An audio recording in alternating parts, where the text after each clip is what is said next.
Tigran Petrosian was the 9th world champion, and we're gonna learn 5 things from his Python chess that was characterized by being so strangling. We are talking about this handsome fella. And he was playing with the white pieces in the USSR championship against Banik. They played the English 4 knights, and here it's more normal to play either bishop b4 or d5. However, he played the more passive d6, which Petrosian immediately took advantage of by taking the center with d4. And after g6, he evaluated that all these exchanges that are going to happen here, that he will have the favorable position in the end. The reason is because he has faster development and he can castle with a check and still leave Black's king a little weak. And here comes the first lesson from Petrosian. Because I'm sure many people would just take that bishop with check, and when king takes back, we put a knight in with check, and then we develop very fast. However, here comes the first lesson in Petrosian's Python chess, which is also our first beauty move. It is h4. The lesson is that flank pawns can disrupt stability, because when an h pawn comes up the board, Black has to really consider, how should I put my pawns now? Where are they stable? In the game, Black tried to answer those questions by pushing them a little further up the board after h5, then came g5.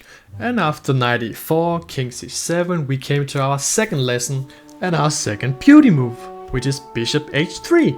But why is that a beauty move? First of all, we have to recognize that f5 is a weakness. But why is that a weakness? Yeah, first of all, f5 cannot be covered by pawns anymore. Second of all, it's a square that is somewhat close to White's camp and could become a potential shelter for White's pieces to be very active. And the 2 minor pieces that have an influence on this square are the 2 bishops. Leading to lesson number 2, which is to minimize defenders of a weak square. Because when you do that, then the weak square becomes even weaker. And here comes Petrosian's most beautiful lesson, because I'm sure many strong players would look at that juicy f5 square and think, I'm gonna put my knight there, so exchange that bishop for that knight first, exchange the rooks afterwards, and then get into a position like this and just simply win. However, Petrosian dig deep into this position and saw that actually this is quite a wall, which is so surprising because it should be winning, but it's simply not, it's simply draw. So let's come back to the position and see what Petrosian played here, which is the game's third beauty move, bishop c5. Which looks so illogical because it's supposed to be the bad bishop we are exchanging, but that f6 pawn is weak and we can get the king along the lines of f5 in the future now. And somehow White coordinates way better in this variation compared to the other one. Petrosian's lesson is to be open-minded and think more clearly about how to solve your issues here. Okay, we'll see a lot of exchanges here, and we move into the part of the game where there's a lot of maneuvering, but I really want to move closer to that 4th lesson. And we'll see that 4th lesson after Black played king d8 here, our 4th beauty move, which is the little a3. The idea is of course to expand with b4 here, but why is that a beauty move?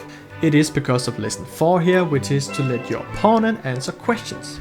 The idea is simple, is that Black is put to a decision here, should he allow b4 or should he play c5 himself, as he did in the game. And that actually weakens d5 and b5 significantly. So the idea with lesson 4 is that White was asking a little question while Black was in a world of trouble of answering that question.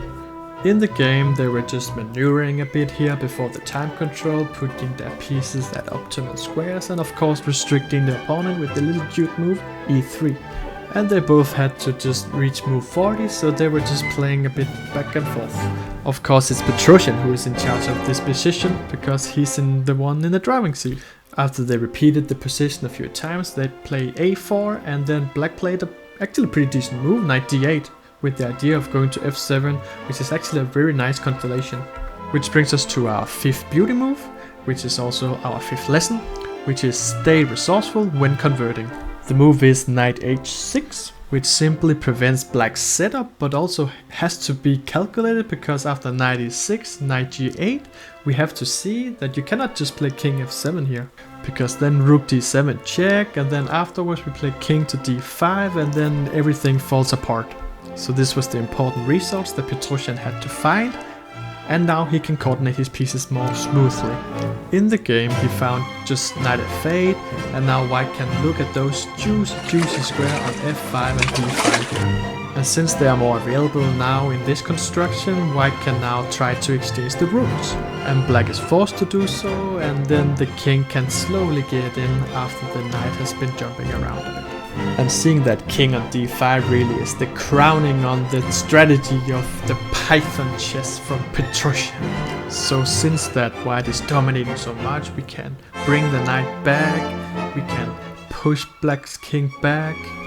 And I really like this king domination here with the king coming down, and now the pawn can just run. So that was the 5 lessons from Petrosian's Python chess. If you want to catch more of these kind of videos, then just subscribe. And if you want to catch an earlier one, then just click that one.